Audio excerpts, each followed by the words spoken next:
I kept hearing stuff like faith is the belief in things that you cannot see. Or say, okay, cool. So I don't see nothing but this homelessness right now, but I think I'm gonna make it one day. And I just kept going, man. I just kept. Now, don't get me wrong. It was days I wanted to quit. A lot of days. I almost drove back to Cleveland several times and just gave up. But you know, man, your dreams have to be bigger than all your fears.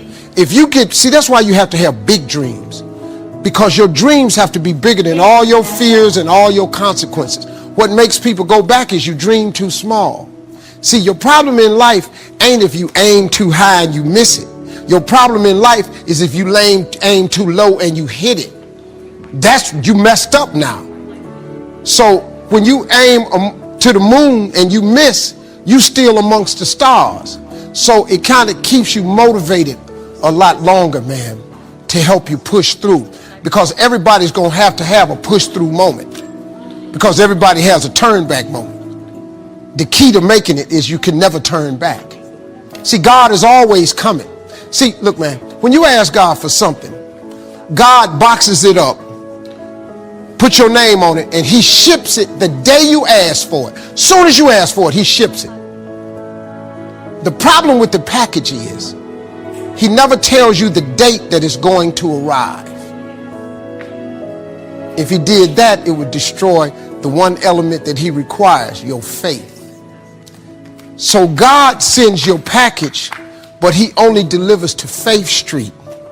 If you step off of Faith Street and you go over here to I Don't Believe It Boulevard, he don't ship there. If you step over here to I Don't See How Avenue, he don't ship there.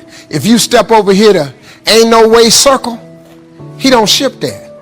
The package only goes to Faith Street. What happens to the average person is that when the package arrives and you ain't on Faith Street, it's just like the post office and FedEx, UPS. If you ain't there, the package got to go back. You know how many packages you got in heaven with your name on it that got sent back? This is real talk, man. This is how it works. Being successful, y'all, is not a magic trick. You have to learn the principles of success. You can be successful at anything. You really can, man. I don't have no education. I'm not really like school smart, none of that. And I got a lot of people work for me, got degrees. See, when I don't know something, I pay somebody to know it. Just come stay around here. I come down here and do the gift. I keep telling the jokes. I'm telling you, God has an incredible life for you. All you got to do is ask him for it. Be willing to put in the work.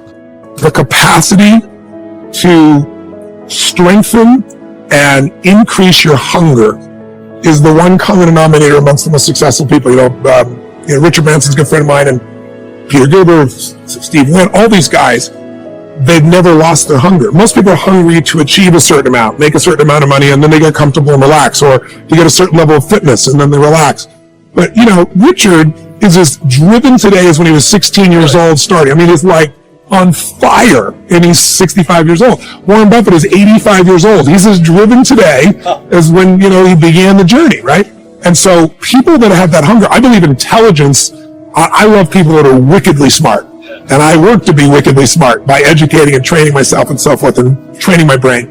But there's a lot of intelligent people can't fight their way out of a paper bag, right? Absolutely. Hunger is the ultimate driver, because if you're hungry, you can get the strategy, you can get the answer. If you can't model it, you can find it. Another guy I interviewed is a man named Kyle Bass.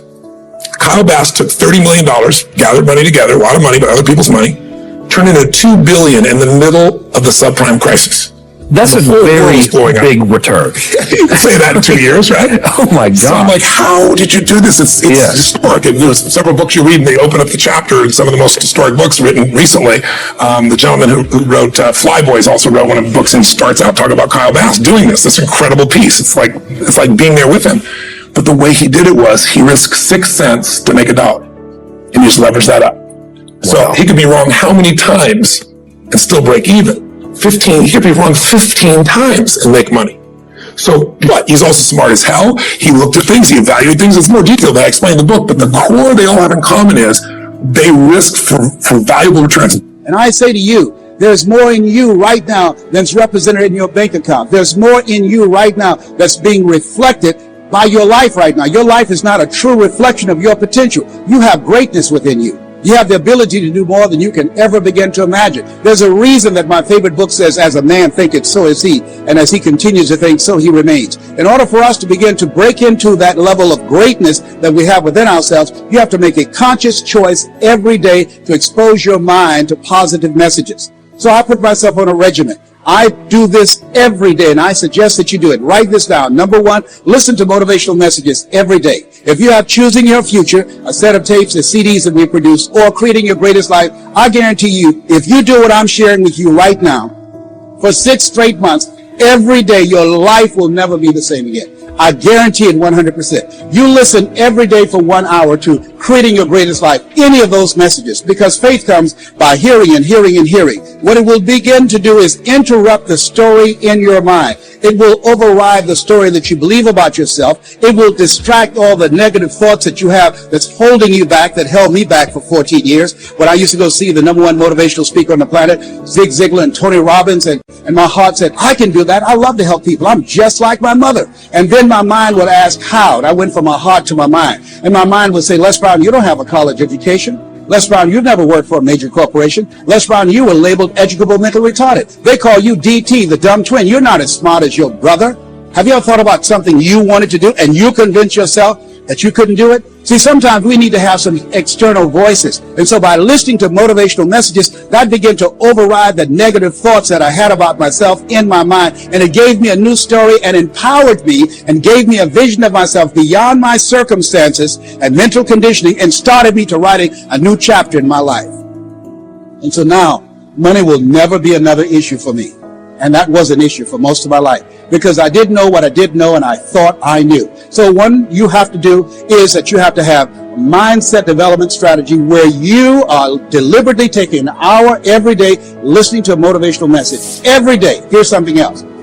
Read 10 to 15 pages of something positive every day. Why? And read it with conviction and stay focused. 10 to 15 pages every day. This is 7 days a week? Absolutely. Absolutely. Every day. McDonald's know that you know where they are. Burger King know that you know where they are. But every day they have some advertising. They have billboards. They have radio. They have television. Why? Because by exposing you to those messages, that will begin to impact your behavior. And it will drive you into the place to purchase what they're advertising. Now you're advertising for your greatness. And faith comes by hearing and hearing and hearing and hearing. So you want to listen to positive messages every day. You do this, I'm telling you, your life will never be the same again. And read 10 to 15 pages of something positive every day. I read 2 to 3 books a week.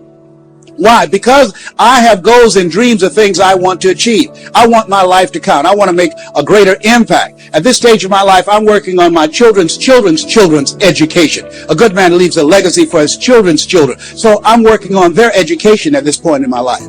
And as I begin to look at myself, in order to achieve more and to do more, I know I have to work more on my mind. The major key to your better future is you. Now, my first suggestion is transfer this to a card or something where you can put it up where you can see it every day. Preferably put it up where you can see it at the beginning of the day, before you go off to put the day together. This is a good phrase just to glance at, to keep in mind as you're putting the day together. It's called the silent seminar. If you'll just let this talk to you during the day, I found it to be tremendously helpful. The major key to your better future is you. For a big share of my life now, I didn't have this one quite figured out, among a lot of things I didn't have quite figured out. Many things used to puzzle me back in those early days. I used to wonder why 2 people could work for the same company, one make twice as much money. Now, see, that used to puzzle me. And maybe they were the same age, graduated from the same school, live in the same community, work for the same company, with the same products and the same services. They've got the same traffic, the same problems, and one makes $1,000 a month, the other one makes $2,000 a month. Now that was my puzzling question. Why would this long list be the same and the money twice as much? I asked, what's the difference between $1,000 a month and $2,000 a month? And I don't mean $1,000 a month, I could figure that out. But what makes the difference? Why would one person do twice as well, 3 times as well? speaking economically. Now, I know there's more than one way to do well. I understand that. But in this little narrow area called compensation, what's the difference? Well, back then, with my faulty thinking, I'm trying to reason it out. I thought, well, maybe time makes some of the difference, right? Some people do better because they have more time. I used to say, Harold ought to be able to do well. He's got a lot of time. If I had all of Harold's time, I could do well. Now, that's got to be dumb, right? Number one, you can't get somebody else's time. A guy says to me one time, he says, you know, if I had some extra time, I could make some extra money. I said, then forget it. There isn't any extra time. Hey, when the clock strikes 12 midnight, that about wraps it up, right? I mean, you can look around the gongs there for a little more, but it's over. You say to the guy, what are you doing? He said, I'm looking for extra time. See, they'll come and take you away, right? There isn't any more time. Now, if you can't get more time, which you can't, what could you get more of that would make a difference in economic results? And here's the key word. Make it a part of your notes. We're going to consider it tonight. The word is value. And I have a little phrase for your notes. Value makes the difference in results. Value makes the difference. You can't get more time, but you can create more value. Now, here's the first lesson of economics. Everybody should learn it from the time they're old enough to understand what a dollar means, how to earn one, how to get one, how to keep one, what to do with it. First lesson of economics. We primarily get paid for value. That's lesson one. Bringing value to the marketplace. That's how you get paid. You don't get paid for the time. I know it takes time to bring value to the marketplace, but you get paid for the value, not the time. Now, since that's true, here's one of the key questions of the evening. Is it possible to become twice as valuable at the marketplace and make twice as much money in the same time? Could you become 3 times as valuable? Make 3 times as much money in the same time? Is that possible? The answer is yes, if. And it's always if, right? Life is known as the big if.